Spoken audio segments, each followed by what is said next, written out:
It's been just a few weeks since the pair of horrible mass shootings in Dayton and El Paso, and unfortunately since then, very little has actually been done to make those sorts of shootings less likely to happen in the future. And so it falls on all of us to put pressure where pressure can be put to try to stop this sort of violence in the future. And joining us now to talk about this is American Federation of Teachers President Randi Weingarten.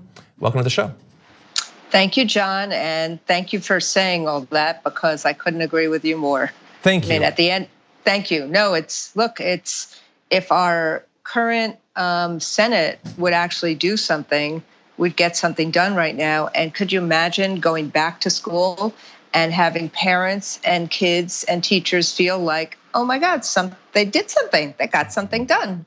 But we're hearing more and more that they're not going to do anything, which is part of the reason why we did a letter to Walmart, which was not just the place where 20 people got murdered that Saturday, the place that so many families go to shop for back to school, but they are the largest retailer in the country, and they have considerable clout, and they actually support a lot of these NRA initiatives. So we basically said, take those guns off the shelves until we get higher standards. We do that with lettuce, we do that with aspirin, we do that with automotives. Why don't we do that with guns? And has Walmart responded to your letter? Well, they have responded publicly. They have said, we love teachers. And they have said, actually, no. But one of the things they did, and I have to, and look, we have a long, and fairly antagonistic relationship with Walmart because of the way in which they treat their employees. But this was different. And I think all of us have to get out of where our comfort zone is to actually make sure that the safety of children and the safety of consumers and the safety of people come first. So what I heard them do is that in their shareholder call, they did actually say we have to have a real discussion on assault weapons.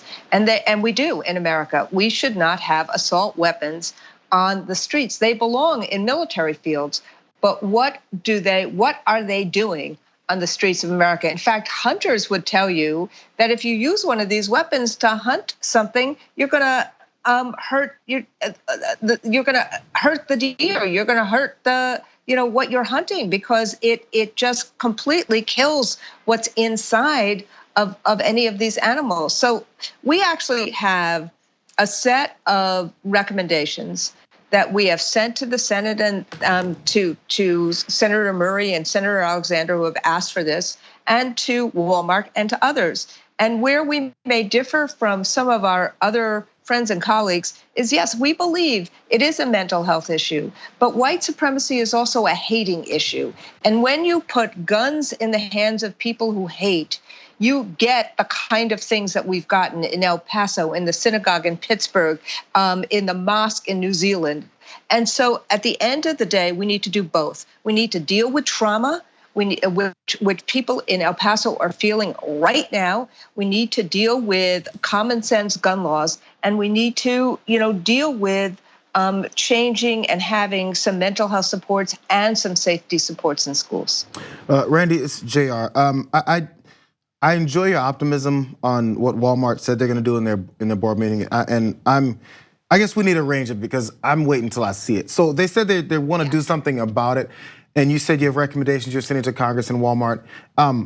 Have they responded, or has it been too soon? But have they responded and said, yeah, we're taking a look at that stuff and actually doing something? Because when someone says, we'll do it, and then I'm waiting for them to do it. We've seen it happen a lot.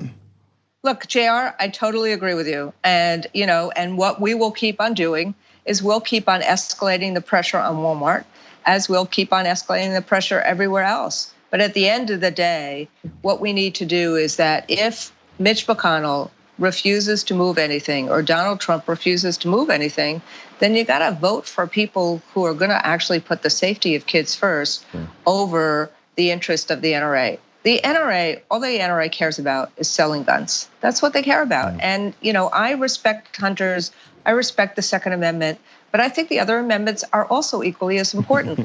And also ensuring that we have life, liberty, and the pursuit of happiness, and ensuring that people feel safe on the streets and safe in schools. There should not be, just like there shouldn't be teachers armed in schools, there is no reason on God's earth that non-police or non-military people should be carrying weapons of mass destruction, and they should never be in schools. And so that's why you see a huge shift in terms of public opinion. It's not just the 95% who believe in background checks, it's that over 70% now believe in reviving the ban on assault weapons. And let me say one more thing. For all those people who say it's either a slippery slope or you can't help one lone gunman, why is it that America is the only democracy that has had 250 mass shootings this year? There's no other democracy that has it. The other democracies of the world have figured out how to deal with this. Why can't we? We are America. We should make sure that our kids feel safe, and safe in school and safe on the streets. I think that is an indisputable point, and so we'll end there. Randi Weingarten, thank you so much for joining us on the show today. Thanks. Thank you.